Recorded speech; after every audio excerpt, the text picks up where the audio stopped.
navigating the Web3 space safely, best practices that you can adopt yourself. We're going to cover it all. And I'm here with amazing experts from QuantStamp, Webasi, and Harpy. And I'm Maggie Love, the founder of SheFi. Thanks for joining us. Now I'm going to have each of our panelists introduce themselves. And I'll just go in order that I see them. So Micah, you're next to me. Awesome. Good morning. Thanks, Maggie. My name is Micah Isagawa. I'm the CEO and co-founder of Webasi, and we are a company building tools for securing your self-custody. Great. Britt? Hey, my name is Britt. I am the head of business development at Harpy, and we provide a security suite that allows end users and also enterprise to identify general wallet health. Thank you. And Karina? I am Karina. I'm head of communications at QuantStamp, and we are a Web3 security company. So our core business is audits. We do audits of smart contracts and that sort of thing across all chains. Wonderful. Truly always such a wonderful experience to be able to talk to experts from across the crypto ecosystem. And we'll be able to monitor a chat. So if anyone has any questions during this live stream, feel free to pop in and ask away, and we'll make sure that they get answered. So I guess to kick it off, just so we get a bit more context on each of your companies, do you mind sharing, you can go in order again, a bit more about your company's mission and what it seeks to do? So I think I'm up first. Webasi, in a nutshell, the mission is to make Web3 a safer space for everyone. We initially started the company because of two things. First, I've been hacked a couple times, embarrassingly, but it's way too easy to fall victim to things that are very common in the space, and also very complicated hacks and scams that are now developing and have been around for many, many years. And then second, there's no clear way to manage digital assets while you're alive and after. So that whole digital freedom, digital asset management, that whole space needs help. So Webasi is building tools all across the board there. I'll go next. So at Harpy, what our goal and our mission is to allow people to take control of their security. And we build tools that allow you to assess your general wallet health, but also to outsmart hackers and scammers that might be actually taking your assets. So we've got multiple layers of security, but ultimately what we do is allow you to come in and see any ways that you might be vulnerable to attacks, and also let you proactively protect your assets. Yeah, and for us, our mission is to secure the future of Web3. So what that means to us is just Web3 has so much potential, but there are a lot of challenges that we still need to tackle, especially around security, user experience, that sort of thing. So for us, it means while our core business is audits, we also want to go much beyond that. So contributing to the educational component, like getting people up to speed on having that holistic view of security, not just seeing it as like, okay, we did the audit, that's like it. Just like contributing to kind of the entire ecosystem and its future. So yeah. Yes, I agree with Micah that I've also, I haven't necessarily been phished or hacked, but I've definitely sent crypto to an address that was pretending to be like an NFT project. So that was a bummer. And maybe we can all, admit our own crypto failings. And it's not easy to always identify what's true, what's false, what's safe, what's not safe. And so we're really going to dive into all that today.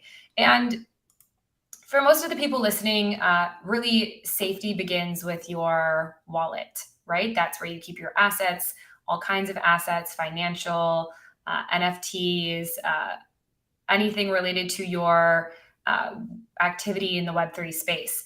And so to start off, let's talk about what are some of the most common security threats faced by crypto users. And Micah or Britt, feel free to take that one. Yeah, I'll go ahead. So the prime risk that people have is actually accidentally giving away your assets. Because like we were talking about, most of the times that you lose assets, unfortunately, it's because we're tricked into giving them away. You don't as often see like highly curated individual attacks. They're usually general phishing schemes. They may be very intricate, targeting a certain profile, or sort of a giant phishing net, trying to get as many small hooks as they can. So I'd say the biggest risk is getting tricked. And that's why I'm sure everyone here is going to say, like, proactive security is so important. It's the afterthought that makes us actually do something, but the risk is getting, tricked into giving away your funds, whether that's a middleman attack or phishing, or being front run. So I'll let somebody else add to this too. I might add something else too. So I think that we forget that, well, all of us are pretty much in the space where we have a non-custodial wallet and so on, but for a lot of people joining the space, the first thing you do might not be to get a non-custodial wallet. You might onboard from a centralized exchange like a Coinbase or a Kraken, and that's where you start. And then you graduate to a non-custodial wallet. Sometimes it's the other way around, but that's how most of the people I speak to get into the space originally. And so I think another risk we run into is not knowing what to do. Even bridging across chains to be able to do new things like build on Base or mint on-chain Summer. You could send the wrong asset to the wrong chain that doesn't support it, or you could send an NFT to a contract that you can't access it from, or you could lock up your assets in a smart contract that you can't withdraw from. And so all of these things shouldn't be allowed, but they're all allowed because we don't think of the negative case of building for things that might accidentally happen. We're just building for what we want things to do. So that's another big risk I think that the whole ecosystem needs to think about as we build. Yeah, I love both of those. Just, we design for the outcome that we want and not thinking about what's the unhappy path. That is a term from my ex-consulting days. And so Britt mentioned a couple of words in there, a couple of names of attacks. So man in the middle, phishing. Let's just start with man in the middle. That's a new one for me. But what is this type of attack and how does it compromise crypto wallet transactions? So a man in the middle attack is when there is a person sitting between the user and the application. So if someone's sending you a Discord message or a Twitter message and trying to get in the middle of the interaction or the asset exchange that's happening. A phishing attack is going to be when, phishing is spelled P-H-I-S-H. So phishing, you're being tricked, you're being phished, kind of like catfish in the dating world. You're being phished or tricked into giving away your assets. And that might be through a website that is highly convincing. It might be through an email you get that looks like it's coming from OpenSea. There's a lot of ways that it can happen, but generally it means you're being tricked into freely giving away your assets to somebody that you don't want to have them. And a lot of people seem to get phished. I think even Kevin Rose got phished this year. And so, right. And people get, phished outside of the Web3 space. It just seems to have really become a massive problem, especially with NFTs and all this, like getting quickly, you want to buy your NFT really quickly because, it might shoot up in price. And so, we found a special off-link website for you to go mint like extra pudgy penguins or something like that. But, it's just like when you would get emails and they have nonsense in them or or they look like they're pointing to a link that's not that link. That's really what phishing is. How can people identify? This makes me think of like, how can people identify what a potential phishing attack might be? So one of the best ways to identify is triangulating your information. So typically not interacting with something based on the first time or the only time you've seen it. So if you think you need to go to a link and that came through your email, to also go check their company Twitter account and see if that's the same link coming through. If you're in a Discord channel, to go and check the official announcement there, because any of those places can get compromised, but it's less likely they'll be compromised in 2, let alone 3 of those spaces. And if you don't have a third could also be somebody else in that community or using that token or whatever sort of interaction it is you're having. But triangulating information is very helpful. And I'll also add that a lot of people give advice to not click any links. I think that's a really sad way to use the internet because you need to use links, right? So I think more than that, it's the speed and the intensity that people play upon, especially with phishing links and hacks like that. So having the discipline to take a step back. And then most of the time phishing happens when people click on links from people that they think they trust. And most of the time, if they're trustworthy, they're not going to ask you for money. They're not asking you to click on anything. They're not asking you for anything specific most of the time. And so these are like mental checks that we can all add to our toolbox to make sure to do, so we don't fall victim to these kinds of things that are link click specific. Yeah, I think that's really true. And even from the auditing side of things, we do like proceed with caution, I guess, and like think about things before you do them, because a lot of mistakes happen just because we're rushing or we're trying to jump into something. You see with like protocols that even have been audited, nobody wants to wait till they stand the test of time, right? You want to like FOMO in like right away. And that's when you see like problems arise, because it's basically like you're caught up in the moment and you're missing all of those red flags. I think So, Karina yeah. said that really, like the FOMO moment, I feel like that's the number one indicator of phishing. Are you feeling pressured to do something very quickly without having time to do these best practices that everyone here is saying? Yeah, I love all those. I mean, how do we get rid of FOMO? That's a whole other You would speaker solve a lot series. of problems for people. We would solve a lot of problems for people. Yes, I loved all those answers. And just because, as an educator, especially when we do our wallets session, Britt can attest to this from being a member of SheFi. I think I spend like 75% of the session like repeating safety practices. And something that I always look for when I receive a link, right, is looking, is the word actually spelled correctly? So a lot of times people will inject like a number 1 for an I, or a 0 for an O is very common. And I also get impersonated a lot on Instagram, so I apologize to any of you who've received it, but it's always by adding an extra E to my name, or a 0 where an O should be, or SheFi crypto 0. And so always just look and slow down and take 2 seconds to be like, oh, like, what is this link, and is it spelled correctly? And if I went to navigate on my own, if I didn't click the link but I wanted to go to the website, like, would that be the same website? And then something else that I do that I don't know if other people do, is I keep my crypto wallets in a separate browser from my like email and my browsing. So even if I wanted to click on a link, I wouldn't be able to connect my wallet to it. And we can get a bit into more of like linking your wallet. But I try to like separate kind of my crypto life from my personal life, because I feel like that way I can click links. Like, I don't have to like exist in this world where I'm afraid of clicking links. So those are some of my best practices. Besides slowing down, do any of you have like any other best practices that you can suggest to kind of protect ourselves from potentially getting phished, or going to a bad website, or kind of like anything else we can do to protect ourselves? Yeah, definitely. I think that there's a lot of things you can do, like setting up a different profile within your browser for different wallets. So, only keeping your hot wallet or your burner wallet in that email browser. And it's sort of a little hack you can do. Like, you can use, if you're using Chrome or Brave or whatever it is, adding another profile, you can have your MetaMask signed into a different wallet and have your wallet stacked that way. So it's harder to get to your,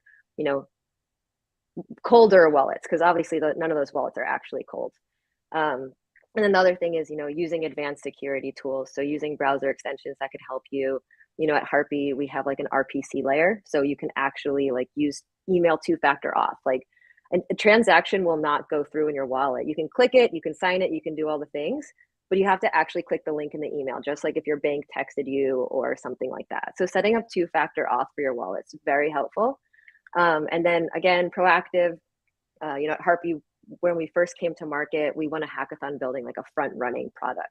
And we call that our advanced security. But that ultimately means if all of your layers fall through, right? You're doing all these cool browser tricks, you have hot wallets and cold wallets, but for some reason you have assets leaving your wallet, you can actually protect those. So you can use a hacker zone tool against them, which is called front running. And we can actually sort of like seize your assets back while they're leaving your wallet. So there are a lot of really cool proactive security tools that give you that layer of protection when you are sort of being quicker on the internet, when you are, interacting with Twitter and Discord, where you may get some of those fishy links. And even though we try our best and we really feel like we do everything we can, like sometimes we get tricked. And having those advanced security layers to sort of save you after the like oops moment can be very helpful and give you a little bit of peace of mind while you're browsing Web3 and experiencing it. Yeah, I was gonna say, I think it's really exciting for me to see like all these tools coming out, because a lot of us that maybe aren't super new to the Web3 space, but some of the people that are too, we've had to really rely on kind of these informal methods of like checking whether things are legit or not. Like for me, like going to crypto Twitter basically and like seeing what like other accounts you have in common, that's like a red flag if like no one you know is following them, things like that. But with these social engineering attempts and tactics, like people are getting better and better at scamming you basically. So I think it's really encouraging to see more tools emerging that we don't have to like have this whole laundry list of items that we have to like go through. Or like, as you said, we revert to basically getting like extremely paranoid over time, where you like don't trust anyone. And I agree with Michael, like that's kind of no way to experience Web3, and it's kind of sad. So yeah, I'm very happy to see some of these tools emerging. One last thing I might jump into is that all of the wallet hygiene for Web3 is really important. So I'm glad you all brought that up. But I think one thing we also have to think about is the Web2 security that we now have to add on top of the Web3, especially as our accounts start to become social logins and things like that. I think Zach XBT on Twitter mentioned something about having like a cold Discord admin that you can create. So you have a whole separate phone. You kind of feel like a dealer because all of your things are on a separate device. But maybe they know something we don't. And then they set up a private account. So if you own or you're the admin of a really big Discord, you need to make sure that you're protecting your community, which includes doing things like having a separate admin in case your Web2 login is compromised. Because then there is this kind of backup account that you can use if you need to remove a message or change the settings if anything like that happens. And at Webacy, we also have tools for Web3 security for things like monitoring. So you know what's happening in your wallet all the time, because that's one thing that we miss in the space is knowledge of what's happening within our wallets, among other things. So yeah, the tools that are coming out in the space are super impressive to help protect you in Web3. And the point is to try some of the ones that are trustworthy and that you see other people using, because it can protect you in the long run. So really quickly, I want to go back to I also saw the tweet by Zach, but I didn't like fully dive into it. And the idea is, let me play this back to you and see if it's correct, is I have a separate phone. I have some other type of login that has a role in Discord as just another admin to the Discord, maybe outside of a teammate, but it's just like I am the owner. I have the person who I set up an account with a phone to access this Discord that also has admin powers. So if something happens to my personal phone or the phone that I use to mainly manage it, I can always still log into the Discord. That was my takeaway. I think Okay. what it is a separate clean email that there is no other purpose for it, separate phone, separate login that's written down on a piece of paper, so it's not connected to your digital device. Yeah, very hardcore, but I think it's a smart thing to do, especially if you run a big Discord. Yeah, and I don't like the words that Web3 security or hygiene is hard. I try to really communicate in SheFi that it's an extra 3 to 5 minutes of your day. Now, yes, potentially buying a separate phone or having another device is a little bit more difficult, but setting up a random email, like I have like 4 emails, like one for spam and newsletters and stores, and one for actual emails, and then one I didn't want to turn into spam that is spam, so I have a new one. But I don't think it's that hard to actually set up a new email and write a password on a piece of paper and then store it somewhere safe. So kind of relating that to like crypto hygiene, right? So current day is that we do have wallets that have private keys and seed phrases. So 2 things we need to not keep online and write down. Can we talk a bit more about kind of why it is crucial? What are some of the steps that you go through to have really good 101 basic wallet hygiene and security? And then, like, what are the steps and like, why is that important? So I'd always start with multiple wallets. You have different wallets for different uses. If you are acquiring like large amounts of tokens for like saving and for investing, like that should be in a very, very cold wallet. I'm a little bit old school. I really think like Steel is a great place for seed phrases. I think sometimes Ledger can make us, not Ledger, but like hardware wallets in general can give us a false sense of security because a lot of people use their hardware wallets like a hot wallet. And a Ledger or a hardware wallet's a great tool if you're using it as a cold wallet. Once you're connecting it to the internet, it is a warm wallet at best, and it's really probably a hot wallet the way most of us are using Ledger today. So setting that up is a really important thing to do.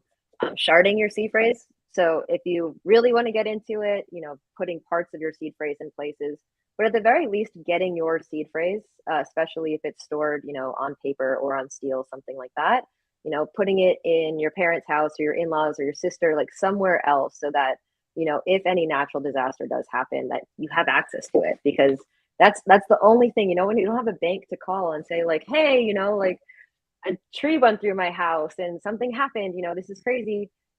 It's custody, we're responsible for it. So having different wallets for different things, storing those seed phrases offline and safely, using a hardware wallet if you understand how to make that hardware wallet cold, or just understanding your hardware wallet is a hot wallet. And then of course setting up proactive, so setting up 2FA security, so two-factor auth, which is going to let you have those email stops, front running protection.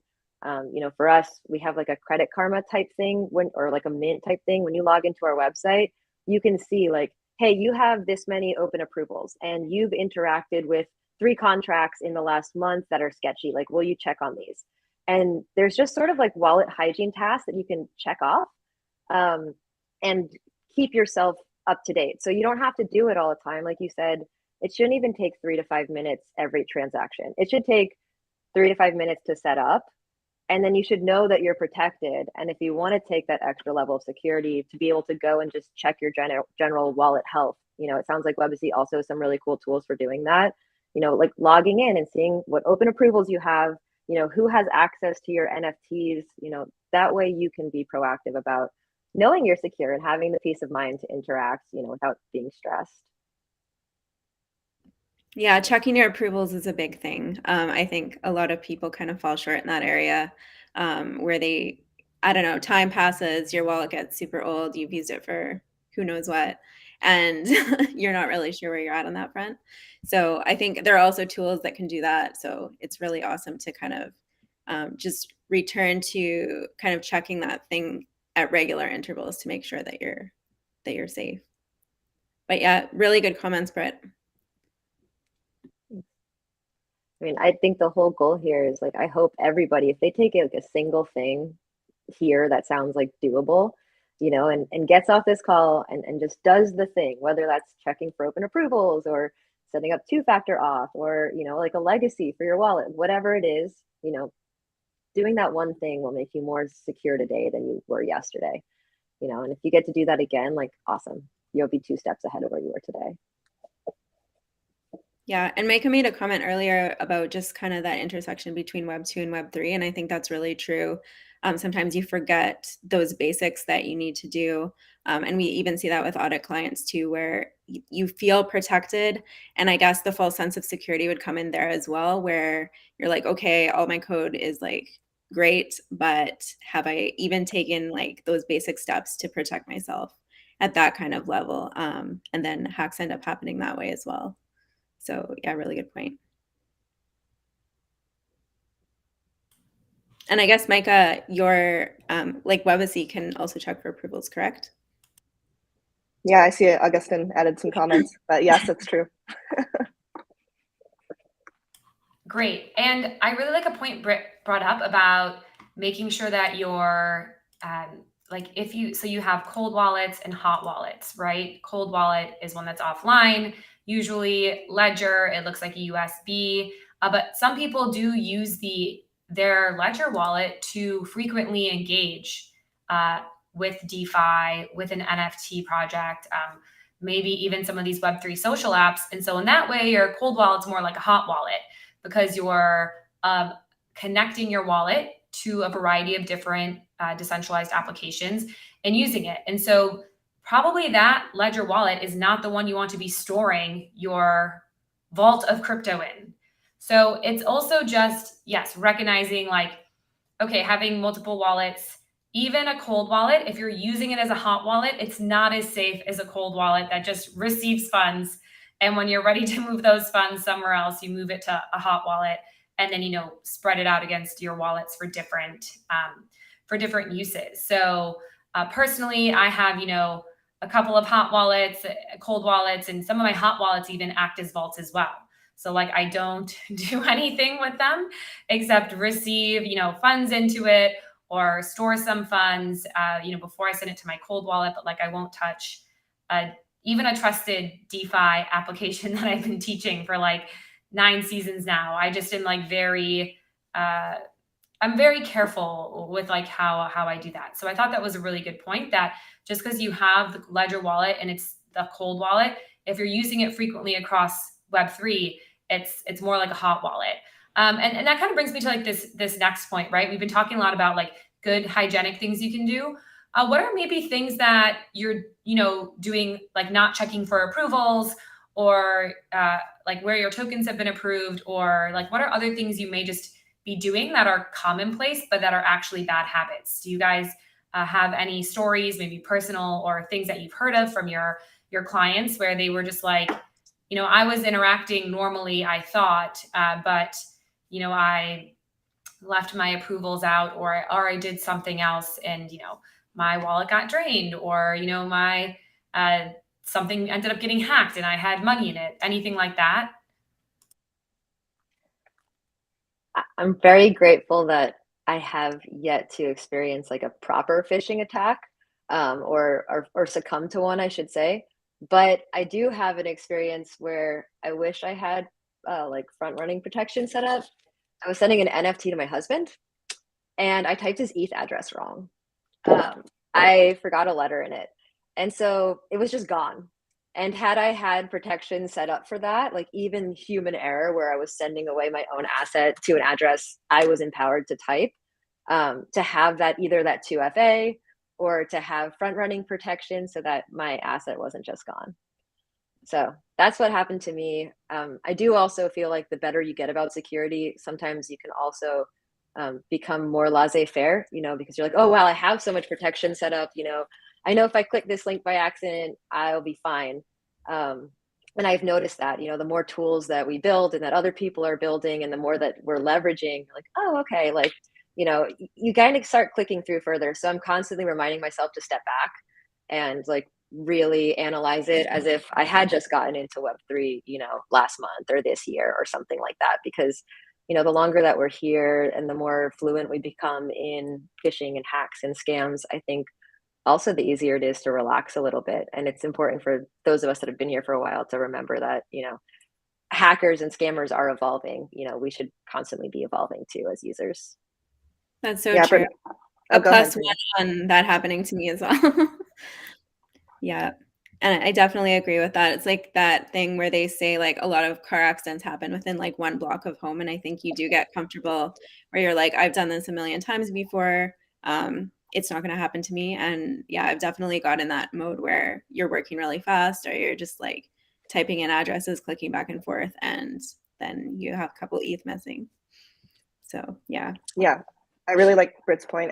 This is a different context, but there's that saying that the more you learn, the less you know, and it's totally a different use case, but it feels right in the situation.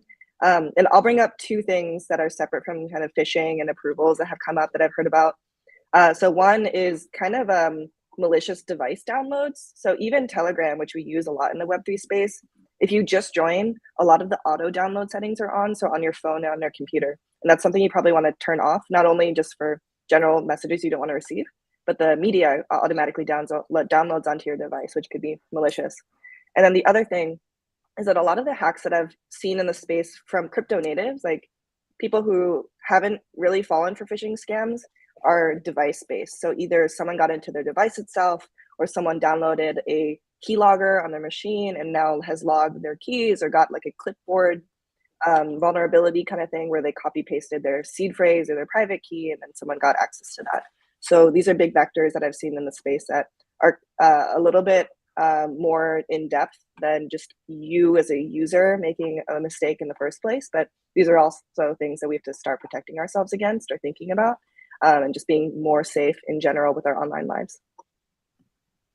Yeah, so true. And I wanted to add as well, like from the auditing perspective, that is still the case.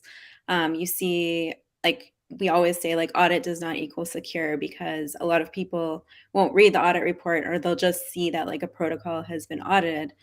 So they think it's like good to go.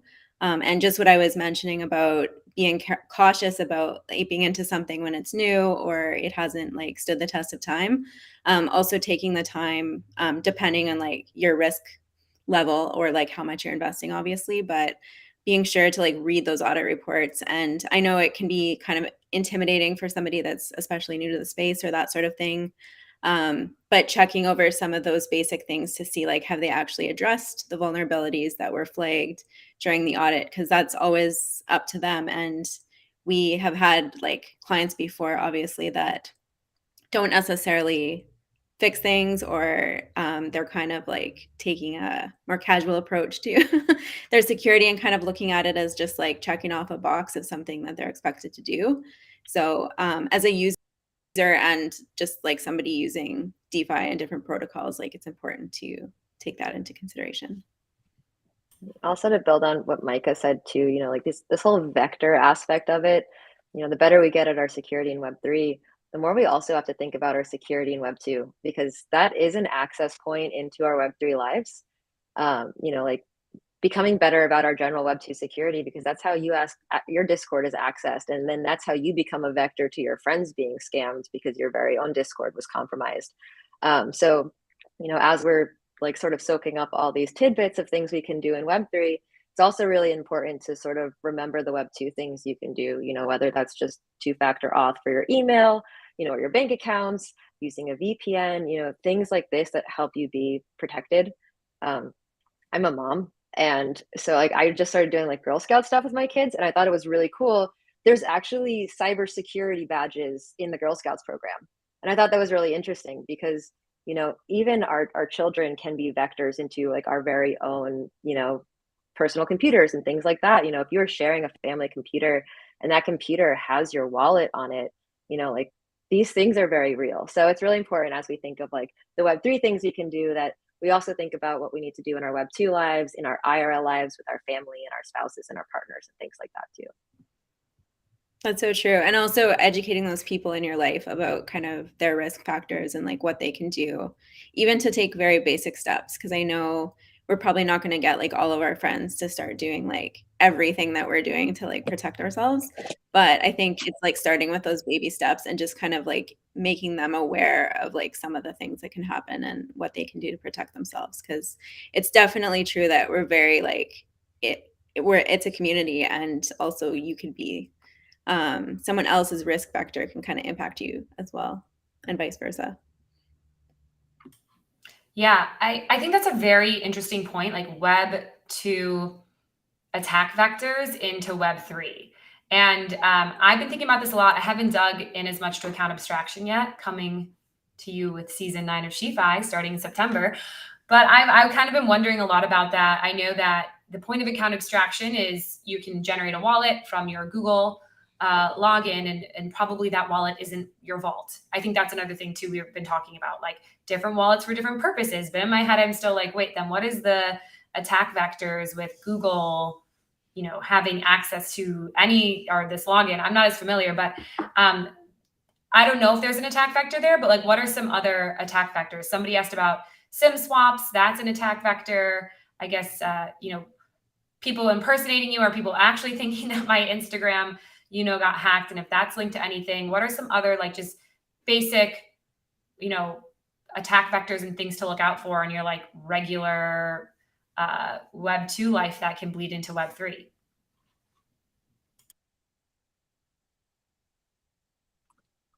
I feel like I was, you know, sort of generalizing that those vectors can be the people around you, your physical devices at home, you know, anything that anyone can get a hold of. You know, that's why the preventative security is so important, because like I think you couldn't ever fully protect yourself from like every vector. And the reality is there's new vectors created every day because we're using new tech, we're adding new apps to our phones, like we don't usually read the terms and conditions when we download a new app.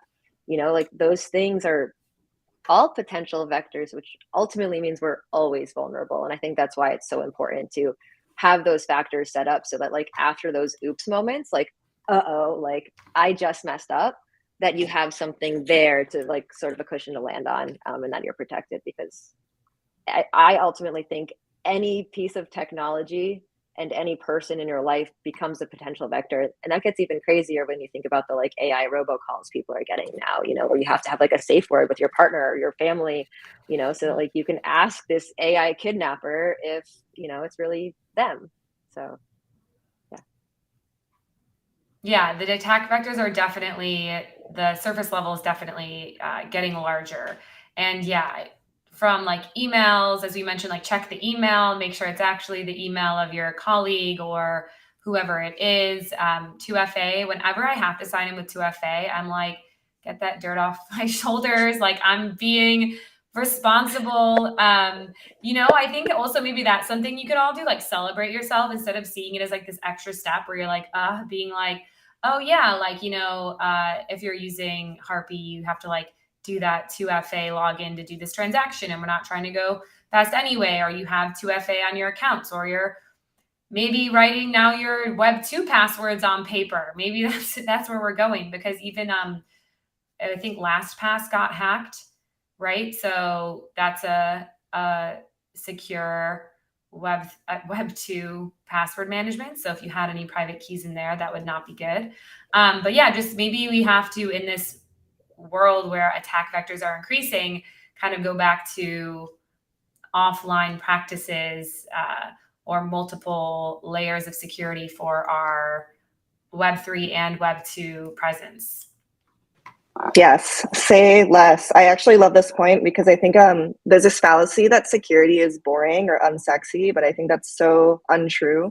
Because I think everyone wants to be that baddie who's got it locked down and is unbreakable and unbreachable. And I think we all have the tools and capabilities of doing that. And I don't know what it's going to take to make people think or remember that security is actually super sexy, but that is why we're on this call, right? Just make people realize that security is awesome and personal safety allows you to be free and worry less in your life. Kind of the peace of mind that Britt had mentioned before comes with safety first in all aspects of our lives. And so that's a great point, Maggie.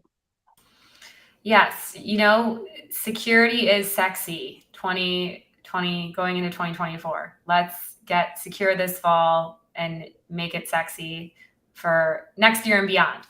And so, Karina, I want to talk a bit more about, you mentioned that at QuantStamp, you guys do audits of smart contracts. There's been like a couple of hacks lately of protocols that, people have lost like a significant amount of money. I don't know why the latest one is leaving my mind, but, there's a lot of money lost in those. And a lot of times the vulnerability was pointed out by whoever the auditing company was. And I would just love so the audience understands a bit more, like, how does QuantStamp like work with protocols and how does it try to make them understand like what is vulnerable or what they need to improve? And then how does kind of that lead into someone being like, yes, there's an audit that's been done and whatnot, like kind of like, what is that whole process? And so people who are watching this kind of know if they do see that stamp, like what has happened. So what do they know has happened? And then how does that actually work with them, as you mentioned, them taking that information to the next level of like, okay, but I trust I can put my money in there and it won't, be lost. For sure. Like an audit itself involves basically our engineers looking at the code.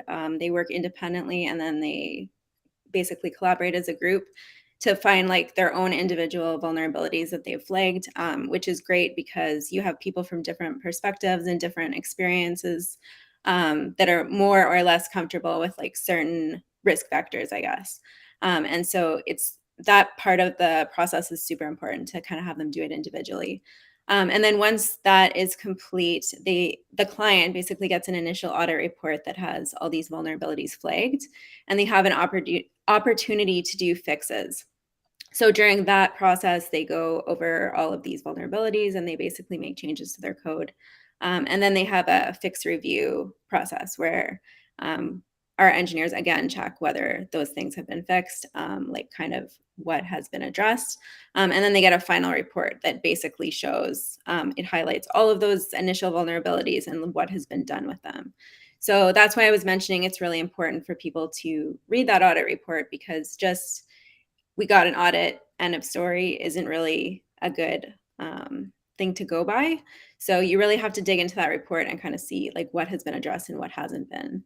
And then also not seeing it as like a one and done sort of process. So like a lot of clients will come back to us again once code has changed or if they've made like upgrades, because obviously that can introduce new risk factors into the code.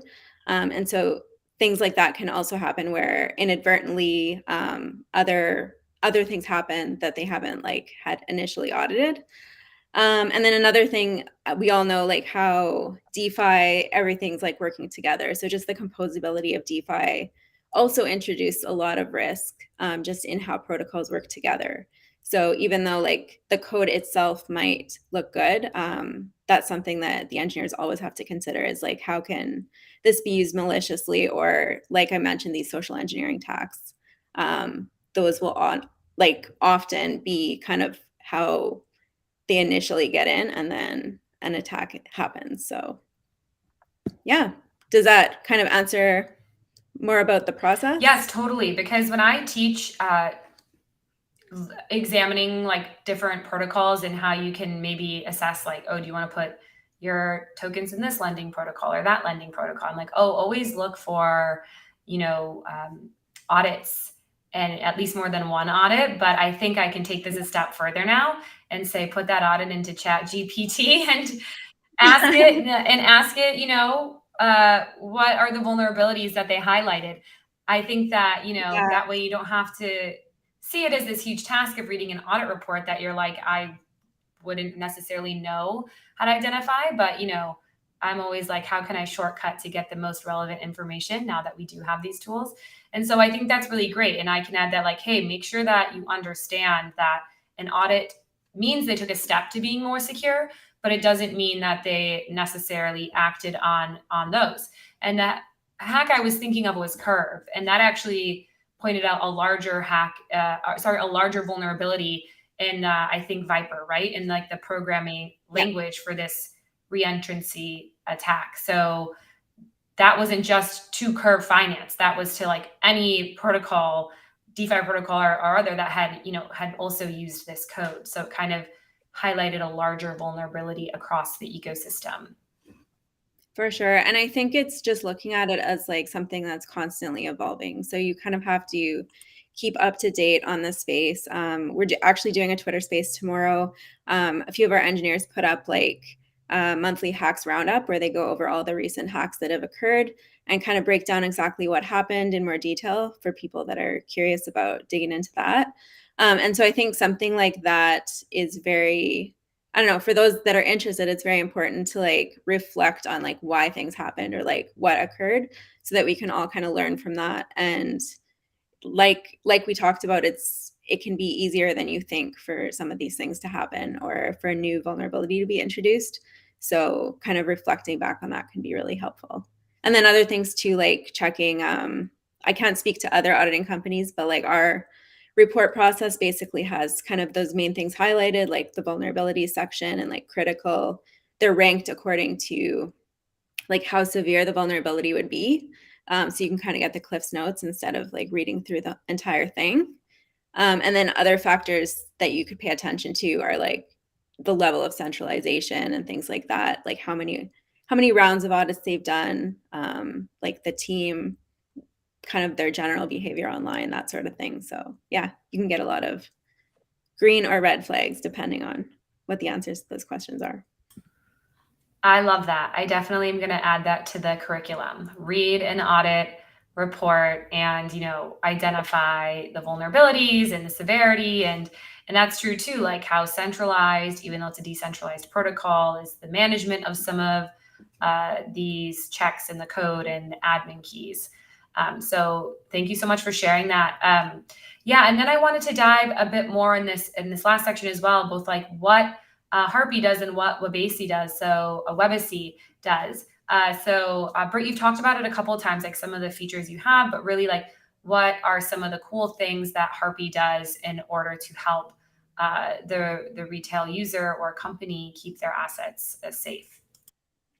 So the easiest thing to access that we do is we have an address scanner that's right on our homepage. So you can go ahead and just like type any address in and find out if it's malicious or not, or if it's interacted with any malicious activity. So that's sort of like a first thing that we do. If you actually onboard into Harpy, ultimately we have a dashboard that the consumer or the end user can use, and it shows you, your assets, the general health of your wallet, whether you have open approvals, whether you have a malicious activity you need to address, anything like that is all just sort of in front of you in one place. And you can also set up like advanced protection there. So any of that like front running or oops protection, that we were talking about. And then on the enterprise side, the same tool that we have available to the end user where you can type an address in, we actually provide that API to a lot of your other favorite security tools. So we're in a really wonderful place where we get to play really well with the majority of the other security tools in this space that are actually leveraging our heuristics engine to identify whether transactions are malicious. So when you're logging into like a browser extension or something like that, it's telling you whether that contract is safe or not. A lot of times they're actually pulling that from our heuristics engine. So you can use us directly. You can interact with any of our awesome partners in this space too, because they're using our same heuristics engine. But what we really wanted to do is create like a Mint or Credit Karma type experience for your crypto wallet. So it's very easy to go to one place, identify what you need to get done, and be reassured of your wallet health. Thank you. And Micah? Yeah, so at Webasi, we build products primarily across 3 pillars. We help you assess risk, monitor assets, and then act in case of an emergency. So on the assessment side, we've built out this intelligence engine, essentially, where we've taken a lot of different API data sources for security, along with our own scraping of blockchain data, and we've conglomerated it into this like data lake where we can run that assessment on it based on your things like transactions, wallet history, smart contracts that you're interacting with, and so on. So that's both an API and it's also integrated in the rest of our products. The monitoring piece, this is the Wallet Watch product that's our most popular by far. This helps you know in real time what is happening in your wallet. So you'll get a ping, SMS, email, anytime something interacts with your wallet. So if you get airdropped something, if something gets paid out with a royalty and that hits your wallet, if something leaves your wallet, even if you weren't expecting it, you'll get an immediate notification of when that hits the mempool. So that's even before a transaction is confirmed. And we do that for unsigned wallets too. So your cold wallet can stay cold. You don't have to like hook it up or do anything there. And the last thing is acting if the worst happens, because sometimes, yes, we do get hacked. How do you recover access to your wallet? How do you recover your assets that are lost because you have an ETH drainer on your wallet? And then in the worst situation, how do you panic and emergency evacuate your assets to a clean one? And then our first product we ever built was actually a crypto will. So this is an on-chain inheritance product that's decentralized, and you can pass things on when the time comes. And that's something that is a problem now, but might be a topic of conversation for years to come as value becomes more and more prevalent in crypto and on the chain. So that's what we do. Wow, both of those are so incredibly helpful. And I can just like, we've come so far. I think we have a long way to go, but we've definitely come so far. The fact that you could, so Micah, just to repeat back to you, you could have an ETH drainer, right? So your wallet could be, you think you're sending a transaction, right? And then all of a sudden, like your money is getting drained from your wallet. You can actually somehow stop that and send it to a new clean wallet. Yeah, it's like an emergency eject, like, oh no button that sends it all to a fresh wallet that you've already set up as your own. Okay, cool. That's helpful because you see that all the time where people are like, I have no idea what I interacted with, but like I thought I was sending money to my, like, let's say like exchange wallet or something, and then all of a sudden like all the money started draining. I definitely still get stressed about that. I'm like, oh gosh, we got this grant to build this part of the curriculum and I want to like send it somewhere else so to manage payroll and financing. And then I'm like, I won't send the big chunk first because I'm like, what if all of a sudden like it doesn't end up in the wallet that I thought it was going to be sent to, right? Like that can happen too. And so this sounds like I could eject and that clean wallet has never touched anything, I'm assuming. So therefore my assets will not suffer from going somewhere I didn't expect them to go. Exactly. That's great. And I think also like daily security practices and like doing all these steps to protect ourselves is one thing because you're theoretically comfortable doing that. But like when a hack actually happens or you're in that moment, I think a lot of us are like kind of at a loss of like how to handle it. So yeah, definitely needed. Definitely needed. And just a good reminder to everyone, like check out these different products and set it up now. You know, like get that clean wallet set up now, get that dashboard set up now, understand the health and hygiene of your wallet before it gets to that moment and you're like, dang, I really wish I had set this up. I think that's like another fallacy we have is like, maybe it won't happen to me or like I'll get to it next week. We said not to rush anything, but maybe rush getting your wallet hygiene set up and like security. I think that always be safe rather than sorry, especially when it comes to the funds that we manage ourselves. And like Britt said earlier, there's no bank to call. So, figure out how to protect yourself so you can be a little more carefree in Web3. Even if you're not being carefree and for some reason there's a new attack vector out there and you're unfortunately susceptible to it, it sounds like you have a lot of great options for protection. So we're coming up on the end of the hour now. So I would, love if maybe you could just share one more time, like your top 3 tips for, navigating this space safely or keeping your assets safe. And then also like where people can find you and your companies. I'll go ahead. So top 3 tips, be proactive. So set up your 2FA. Whether it's your Harpy vault or your WebAssy wallet, make sure you have somewhere to save assets that are being drained out. And the third thing is to just set something up new that you didn't use before, whether that's adding a wallet to your sort of arsenal or getting a cold wallet, just one more thing to better protect yourself tomorrow. If you ever want to email me, my email is brit@harpy.io, which is largely what's right under my head. And on Twitter, I'm at blockchainmom with a little underscore after it. And I am on LinkedIn as well. My name is hugely impossible to follow. So try to reach me in one of those ways. And on my end, top 3 tips. I mean, Britt gave some great ones. So 2FA, make sure you're not doing SMS 2FA, but you're doing the code 2FA so that whether it's like a app on your phone or something else, have good wallet hygiene. So have a hot wallet separated from your cold wallet. Third, use WebAssy, use Harpy, use all the tools that you have available to you. And then you can find me. My name is also difficult to spell, kind of, but once you spell it once, it's the same across every platform. So Mikey Sagawa, Twitter, Instagram, LinkedIn, all the above. Oh man, I don't think I can come up with 3 following those, but I would just say kind of my top tips are just go slow, as we mentioned. Take your time when you're doing these things and you're interacting with especially new things that haven't proven through the test of time that they are secure. Also, don't just not getting comfortable. So like I mentioned before, like never feeling like you kind of know it all in Web3 because you never do. And it's very much evolving. So I guess my third one would just be keeping up with some of those things. So not to plug our Twitter space again, but like things like that, where you can kind of keep up to date on like how things are evolving and like new vectors that are coming out so that you can kind of get the heads up on those, because I don't think the hackers or scammers are going to stop. But I do think as Web3 evolves, we'll see more, I guess, of a comfort level around these precautions that you need to take. So like in the past, getting an audit wasn't as much expected as it is now. Now it's kind of like an expected step for projects to kind of go through it at a bare minimum.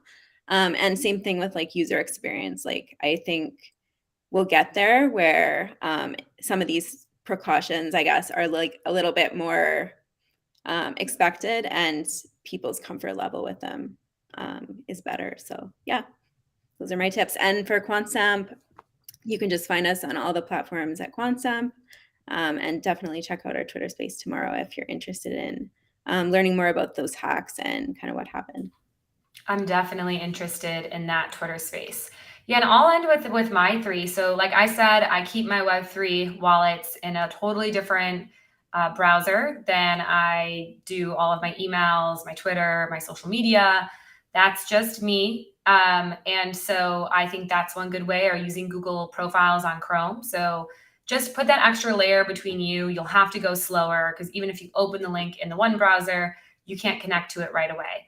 And since I'm very acutely aware of this, since I am for some reason impersonated all over Instagram, and I've tried many times to get it taken down, but I can't, look for, if someone's DMing you, I think first of all, never do any financial transactions and or anything over DMs. Like, do very few things over DMs except like respond to your friend's stories. I don't know what else do, or chat, but like be very careful, because even if I'm not being impersonated, people still will build relationships with you on the internet through these social media platforms and then be like, oh, I can help manage your money and take it. So be very careful.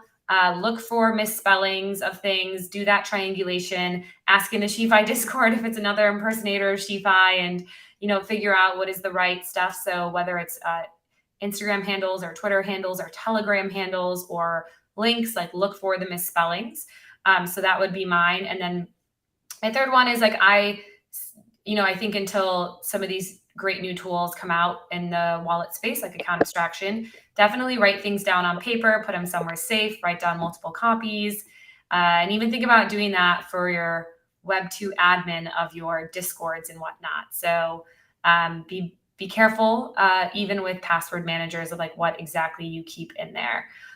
So that's me, and you can find us at she__fi on Twitter. And if you go to shefi.org, you'll be able to find everything else.